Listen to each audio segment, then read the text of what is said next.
नमस्कार साथियों, आप सभी का और एक बार हार्दिक स्वागत और अभिनंदन करता हूं। ओडिशा बीएड, बीएचडी और MEd entrance test 2024 admission notice already आ चुका है। फॉर्म फिलअप कब से स्टार्ट होने वाला है और उसका लास्ट डेट कब है और इस बार सीट की संख्या भी बड़ी है, तो इस वीडियो में आप जान सकते हैं। एप्लीकेशन फॉर्म जो है स्टार्ट होने वाला है 29 मई को 2 बजे के बाद और लास्ट डेट अप्लाई करने का है 10 जून तक आप अप्लाई कर सकते हैं। 29 मई से 10 जून तक अप्लाई कर सकते हैं और उसके बाद 11 जून को आप उसमें एडिट कर सकते हैं। अगर कुछ फॉर्म में गलती हुई हो तो वे ही बच्चे एडिट कर सकते हैं जो फॉर्म फिलअप 10 जून तक किए हैं, लेकिन कोई नए कैंडिडेट्स फॉर्म फिलअप नहीं कर सकते हैं। उसके बाद एप्लीकेंट्स डाटा जो है इट्स स्टेट सिलेक्शन बोर्ड को सबमिट किया जाएगा और 15 जुलाई को आपका एडमिट कार्ड निकलेगा।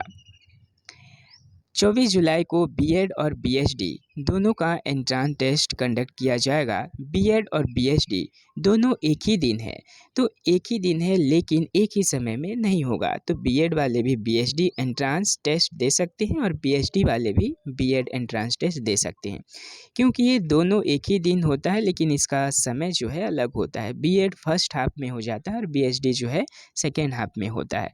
और एमएड वालों का जो टेस्ट है वो होगा 25 जुलाई को और उसके बाद एसएसबी ओसीएसी को एंट्रांस मार्क हैंडओवर करेगा और 15 जुलाई से 22 जुलाई तक आप अपना ग्रेजुएशन मार्क अपडेट करेंगे।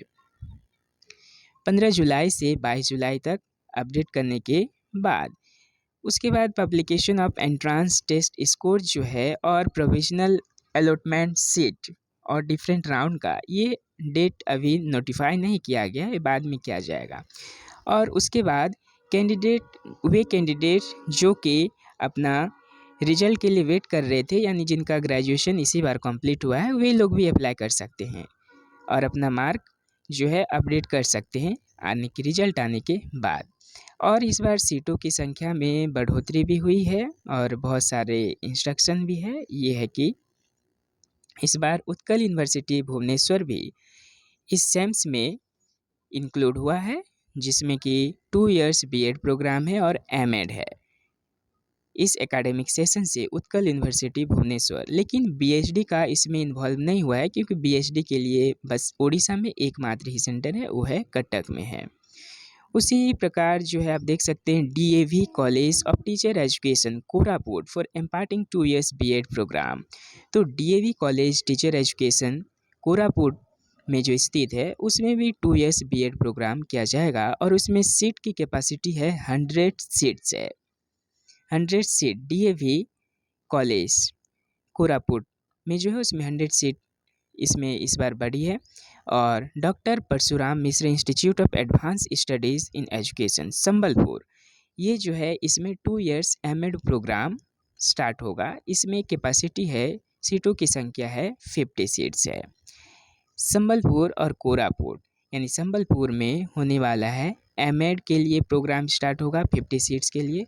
और Nabakrushna Choudhury college of teacher education Angul, ये भी एमएड के लिए है, तो इसमें सीटों की संख्या है 50। तो संबलपुर और अनुगुल एमएड प्रोग्राम स्टार्ट होने वाला है और डीएवी टीचर एजुकेशन सेंटर जो है कोरापुट उसमें होगा आपका बीएड, जिसमें 100 सीट्स है। तो इस एकेडमिक सेशन में 2 फेस निकलेगा सिलेक्शन लिस्ट, एक फेस 1 और एक फेस 2। तो फेस 1 जो है एडमिशन प्रोसेस में इसमें 4 राउंड सिलेक्शन होगा और 4 राउंड सिलेक्शन होने के बाद जो सीट जो वैकेंसी रहेंगे उसके लिए फिर सेकेंड फेस में उसका भी राउंड दिया जाएगा। और भी एक इंस्ट्रक्शन है, मोस्ट इम्पोर्टेंट इंस्ट्रक्शन ये है कि अगर कोई एप्लीकेंट्स सिलेक्ट हो चुका है फेस 1 एडमिशन प्रोसेस में तो वो एलिजिबल नहीं हो सकते हैं सेकेंड फेज़ के लिए, क्योंकि सेकेंड फेज़ के लिए वे ही एलिजिबल होंगे जो बच्चे फर्स्ट फेज़ में उनका नाम नहीं आया है, जो सिलेक्ट नहीं हुए।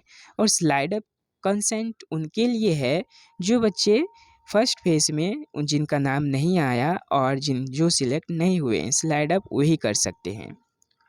तो इस तरह ये सब इंस्ट्रक्शन हमें देखना पड़ेगा फॉर्म फिलअप करने से पहले। और एक बात ये है कि फॉर्म फिलअप करने से पहले हमें अपना रेसिडेंस, इनकम और कास्ट सर्टिफिकेट जो है रेडी कर लेना चाहिए। और इसमें और एक सुविधा दी हुई है कि अगर हम अपना सर्टिफिकेट यानी if applicants fail to upload the certificate, तो अगर आप फॉर्म फिलअप करते समय अपना सर्टिफिकेट नहीं दे पा रहे हैं, यानी किसी कारणवश जैसे आप अप्लाई भी किए, तो आप बाद में अपलोड कर सकते हैं और बाद में आप अप्लाई भी बाद में अप्लाई तो नहीं कर सकते हैं, अपलोड कर सकते हैं। तो ये सारे जो इंस्ट्रक्शन है हमें फॉलो करना पड़ेगा। और इसी तरह से फॉर्म फिलअप करते समय आप इन बातों को अवश्य ही ध्यान दें, क्योंकि एक बार फॉर्म फिलअप अगर गलती हो जाती है तो उसमें एडमिशन के टाइम पे अगर हम सिलेक्ट भी हो जाते हैं तो बहुत दिक्कत होती है।